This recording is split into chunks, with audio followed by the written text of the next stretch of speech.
ଦେଖନ୍ତୁ ଗୋଟେ ମଲା ଲୋକକୁ ଦାୟିତ୍ୱ ଦେଉଛନ୍ତି ମାନେ ଏ ସରକାର କେତେ ଚଳଚଞ୍ଚଳ ସରକାର କେତେ ଚଳଚଞ୍ଚଳ ମଲା ଲୋକକୁ ଦାୟିତ୍ୱ ଦେଉଛନ୍ତି। ଏ ସରକାର କେତେ ଚଳଚଞ୍ଚଳ ଏଇଟା ଏଥିରେ ଭାତ ହାଣ୍ଡିରୁ ଗୋଟିଏ ଚିପା ଯାଏ। ଏଥିରୁ ଜଣାପଡ଼ୁଛି ସରକାରଙ୍କ ପାଖରେ ସରକାରଙ୍କର ଯେଉଁ ଅଫିସର ମାନେ କାର୍ଯ୍ୟ କରୁଛନ୍ତି ସରକାରଙ୍କ ପ୍ରତି କେତେ ସେମାନେ ଚଳଚଞ୍ଚଳ ହେଇକିରି ଅଛନ୍ତି ଏବଂ ସରକାରଙ୍କ ପ୍ରତି ତାଙ୍କର କେତେ ଆନୁଗତ୍ୟ ରହିଛି ଏଥିରୁ ଜଣାପଡ଼ୁଛି। ସେଥିପାଇଁ ମୁଁ କହିଲି ଏ ସରକାର ଷ୍ଟେବଲ୍ ନାହିଁ। ଏଇଟା ପ୍ରମାଣିତ ହେଲା ସରକାର ଷ୍ଟେବଲ୍ ନାହିଁ।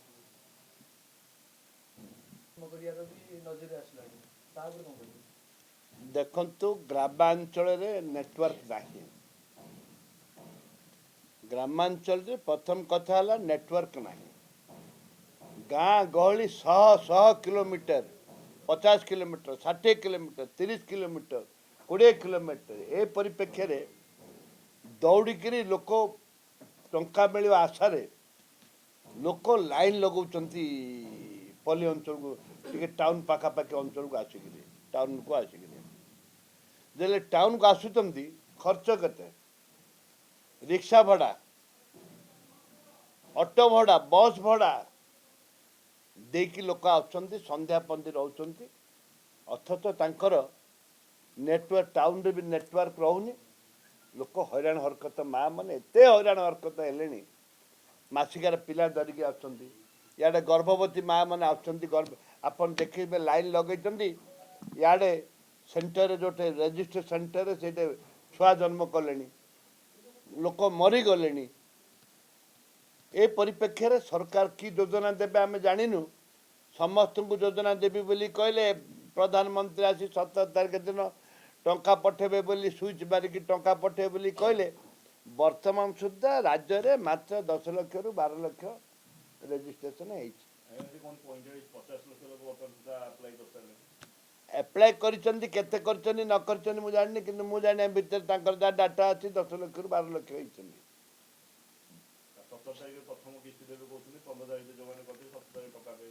ସେମାନେ ବର୍ତ୍ତମାନ ଯେଉଁଟା ତାଙ୍କର ସ୍ଥିତି କାହାକୁ ଆଇଡେଣ୍ଟିଫାଇ କରିପାରିନାହାନ୍ତି। ଯିଏ ଚାକିରି କରିଛି ସେମାନଙ୍କ ସ୍ତ୍ରୀ ବି କରୁଛନ୍ତି। ଯିଏ 5ଟା ଗାଡ଼ି ଅଛି ତାର ସ୍ତ୍ରୀ ବି କରୁଛନ୍ତି। ଏମାନେ ଖାଲି ତାଙ୍କର ଲୋକମାନଙ୍କୁ ସେମାନେ ଗୋଟେ ପ୍ୟାନେଲ୍ କରିଛନ୍ତି ତାଙ୍କ ଲୋକମାନଙ୍କୁ ତାହେଲେ ରେଜିଷ୍ଟ୍ରି କରିସାରିଛନ୍ତି ଆଗରୁ ତାକୁ ଦେବା ପାଇଁ ନିଷ୍ପତ୍ତି ନେଇଛନ୍ତି। ସେ ଯାହାକୁ ଦିଅନ୍ତୁ କିନ୍ତୁ ଲୋକ ପାଇବା ଦରକାର। କିନ୍ତୁ ଯେଉଁପରି ଭାବରେ ହଇରାଣ ହରକତ ହେଉଛନ୍ତି ଏ ସରକାରକୁ କେବେ ଏ ସରକାର ପ୍ରତି ସେମାନଙ୍କର କେବେ ଏବେ ବିଜେଡ଼ି କେତେ ମହିଳାମାନଙ୍କୁ କଲେ ଭୋଟ ପାଇଲେ କି ପାଇଲେନି। ଆଙ୍କେ ବିଜେପି ବାଲା ଏ ଯେଉଁ ହଇରାଣ କରୁଛନ୍ତି ଗଳାଙ୍କୁ ବାଟ ଯାଏ ଗାଳି କରିକିରି ମା ମାନେ ଯାଉଛନ୍ତି ବାଟ ସାରା ଗାଳି କରୁଛନ୍ତି। ସେଣ୍ଟରରେ ବି ଯେଉଁଠି ରେଜିଷ୍ଟ୍ରି ହେଉଛି ସେ ସେଣ୍ଟରରେ ବି ଗାଳି କରୁଛନ୍ତି ଆଙ୍କେ ଗାଳି ଶୁଣିବା ପାଇଁ ଯୋଗ୍ୟ। ଏ ପରିପ୍ରେକ୍ଷୀରେ ମୁଁ କହିବା ଏତିକି କହିବି ଯେ ସେ ପ୍ରଧାନମନ୍ତ୍ରୀ ଆସନ୍ତୁ କି ପ୍ରେସିଡେଣ୍ଟ ଅଫ୍ ଇଣ୍ଡିଆ ମହାମହିମ ପ୍ରେସିଡେଣ୍ଟ ଆସନ୍ତୁ ଏଇଠି କୌଣସି ଲୋକ ଏଠି ତାଙ୍କ ପ୍ରତି ଖୁସି ନୁହନ୍ତି।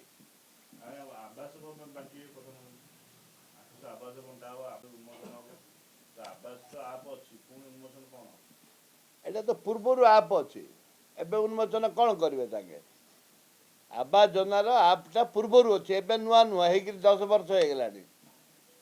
ଏସବୁ ଡ୍ରାମା ଏସବୁ ଭୋଟ ଆସନ୍ତା ଏସବୁ ଡ୍ରାମା ଆମେ 100 ଦିନରେ ଏହା କଲୁ ବୋଲିକି ଦେଖାଇବା ପାଇଁ 100 ଡେଜ୍ରେ ଆମେ କ'ଣ କରିଛୁ ସେଇଟା ଲୋକଙ୍କୁ ଦେଖାଇବା ପାଇଁ ଏ ଯୋଜନା କରିଛନ୍ତି। ପ୍ରଧାନମନ୍ତ୍ରୀ ଡାକିଛନ୍ତି ତାର ଅନ୍ୟ କଥା କିଛି ନାହିଁ।